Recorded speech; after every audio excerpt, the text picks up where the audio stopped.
जय श्री गणेश। मैं हूं पंडित जगदीप। जेडी न्यूज़ 24 की ओर से आप सभी को सादर नमन। वास्तुशास्त्र की 8 प्रमुख दिशाएं और उनके महत्व। आज हम वास्तुशास्त्र सम्मत दिशाओं के बारे में इस वीडियो में चर्चा करने जा रहे हैं। वास्तुशास्त्र में 8 प्रमुख दिशाओं का उल्लेख आता है जो मनुष्य के समस्त कार्यों और उनके व्यवहारों को प्रभावित करती हैं। इनमें से प्रत्येक दिशा का अपना अपना एक विशेष महत्व होता है।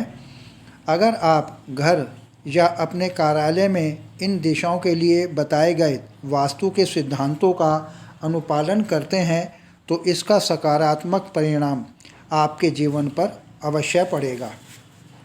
इन 8 दिशाओं को आधार बनाकर अपने आवास अथवा कार्यस्थल एवं उनमें निर्मित प्रत्येक निर्माण के वास्तु विन्यास का वर्णन वास्तुशास्त्र में आता है।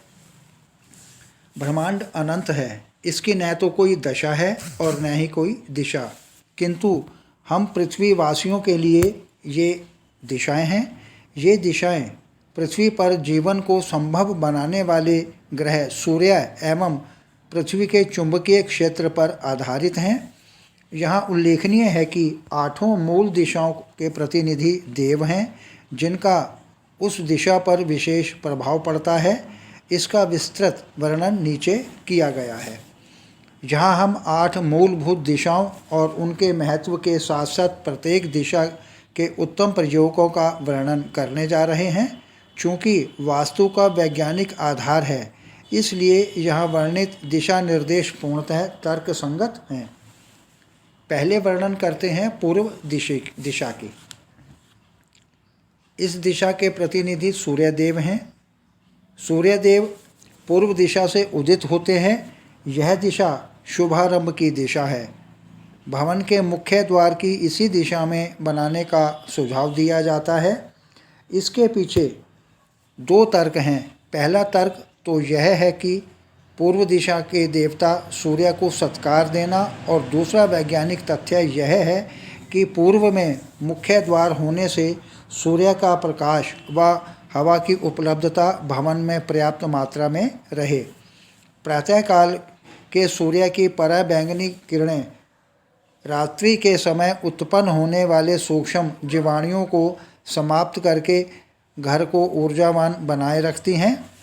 अब बात करते हैं उत्तर दिशा की। इस दिशा के प्रतिनिधि धन के स्वामी कुबेर देव हैं। यह दिशा ध्रुव तारे की भी है। आकाश में उत्तर दिशा में स्थित ध्रुव तारा स्थायित्व और सुरक्षा का प्रतीक है।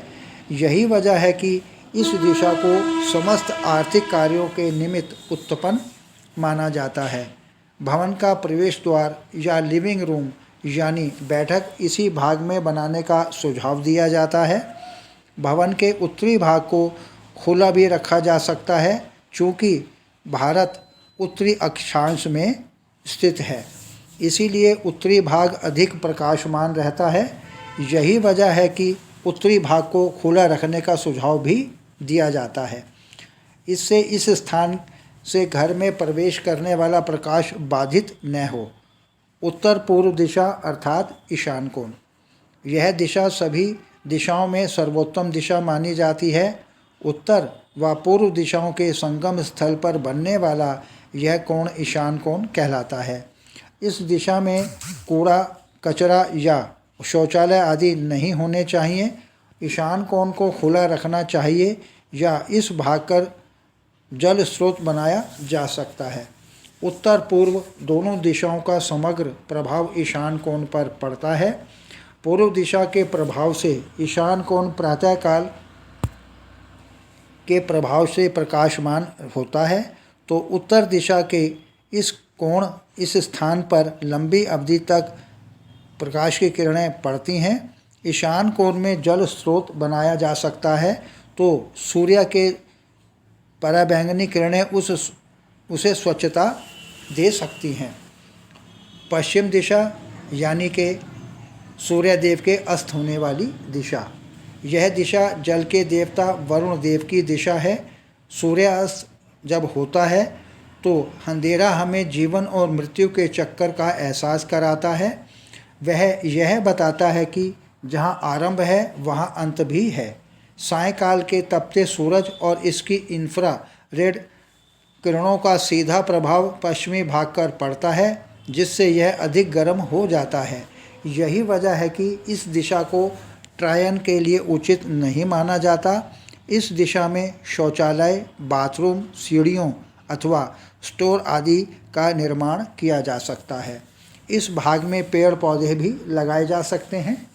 अब बात करते हैं उत्तर पश्चिम दिशा यानी कि वायव्य कोण की। यह दिशा वायु देवता की है।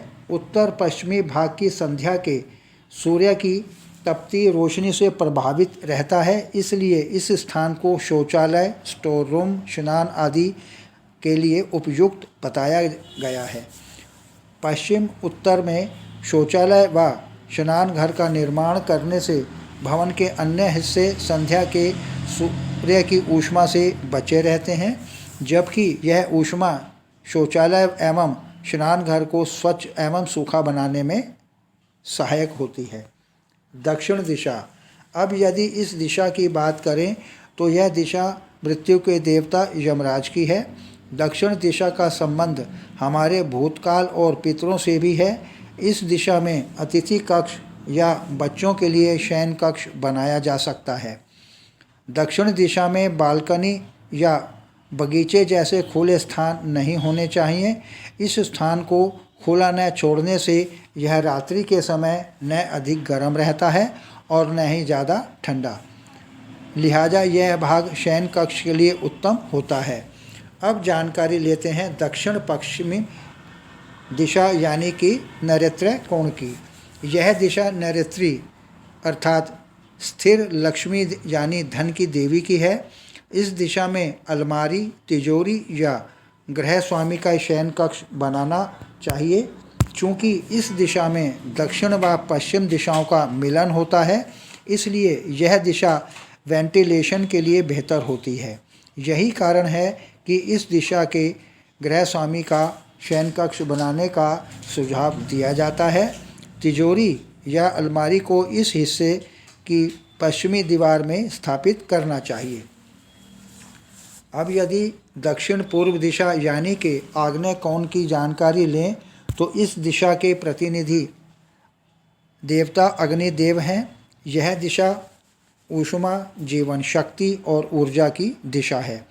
रसोई घर के लिए यह दिशा सर्वोत्तम होती है। सूर्य की पराबैंगनी किरणें का प्रत्यक्ष प्रभाव पड़ने से रसोई घर में मक्खी, मच्छर आदि जीवाणुओं से मुक्त रहता है। वहीं दक्षिण पश्चिम यानी वायु का प्रतिनिधित्व दिशा भी रसोई घर में जलने वाली अग्नि को क्षीण कर देता है। आगे प्रभु इच्छा आगामी वीडियो नए प्रसंग के संग ऑनलाइन परामर्श उपलब्ध। आपकी समृद्धि की कामना सहित पुनः जय श्री गणेश।